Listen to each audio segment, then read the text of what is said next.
Ma mère au nord, mon père au sud, moi au milieu des brumes, l'île blanche en dérive. Ma mère, loin de toi je m'ennuie malgré les champs rougis, mon père à la dérive. Pris bateau à mon port, traversé les rasades, vu le vent, vu les vagues qui me coupent à mon corps. Le nord tout escarpé, de mystères en trous d'eau qui n'ont jamais de fond, je veux parler.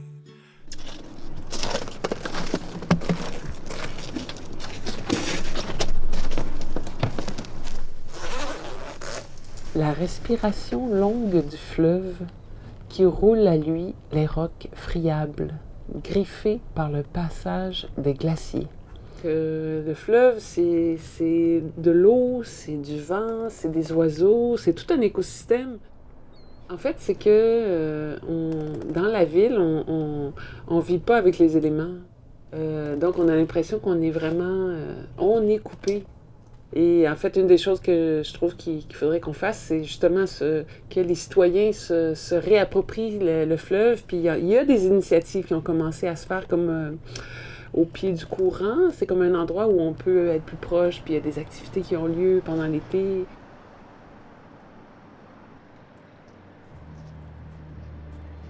Je suis président du CA des Amis du Coran Sainte-Marie. C'est un groupe citoyen. La mission, c'est simple, c'est l'accès au fleuve. Parce qu'ici, dans le secteur centre-sud, on habite à 80 mètres du fleuve, mais on ne le voit pas à cause des trains du port qui bloquent la vue. Les gouvernements, les administrations municipales disent que l'accès au fleuve, c'est une priorité. Mais où sont les actions?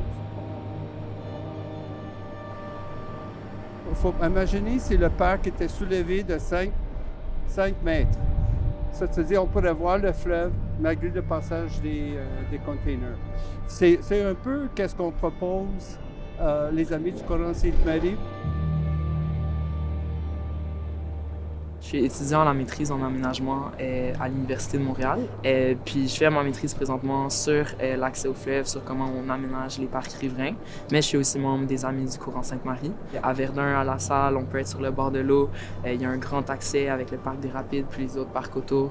Donc de voir la différence entre les deux arrondissements, ça m'a donné le goût de m'impliquer. Alors c'est les trains de CP et CN qui passent ici à partir du port pour cohabiter avec la zone d'échange maritime ferroviaire. Ça serait de réorienter la côte du CP. Si on pouvait faire ça, les trains du CP n'auraient pas besoin de passer ici.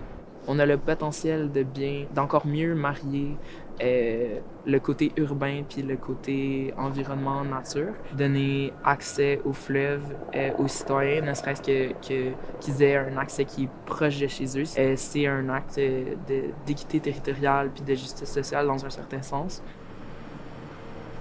Si vous regardez derrière, la vue sur le fleuve est extraordinaire. Loin de toi je m'ennuie malgré les champs rougis, mon père à la dérive.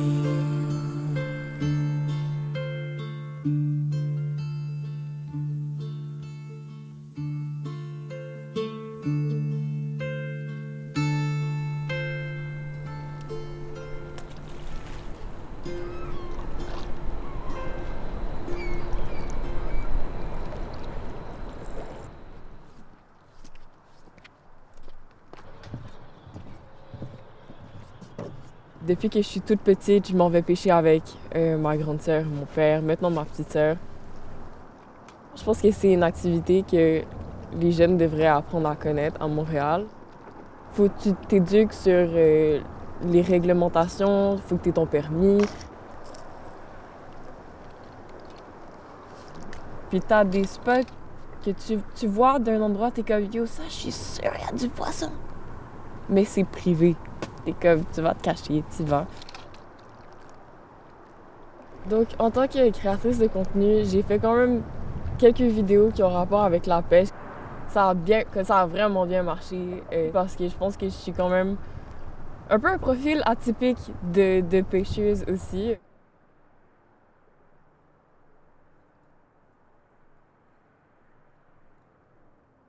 Puis aussi avec mes amis du secondaire, on allait près du silo 5.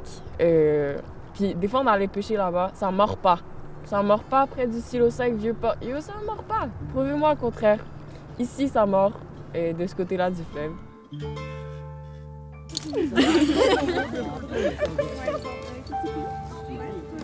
Regardez. Est-ce que tu t'es déjà baigné dans le fleuve? Oui. Je me suis déjà baignée dans les espèces de comme, canaux qu'il y a pas trop loin là, c'était fucking gay. Pas ici, je pense. Ouais, je t'en avec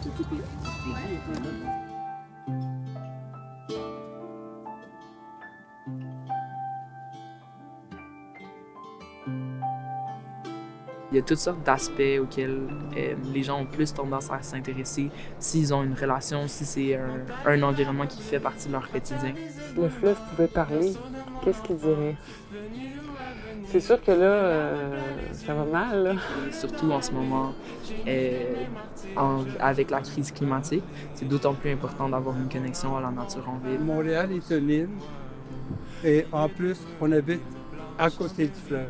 Mais oui, Montréal, c'est une île. Il y a tous les bords, il y a de l'eau. Je me rappelle un soir avoir vu la lumière, ton cœur battait sur chaque front. C'est le fleuve qui revient d'océan chaque soir, et c'est l'océan qui tremble dans chaque regard. C'est ici le plus beau paysage du monde.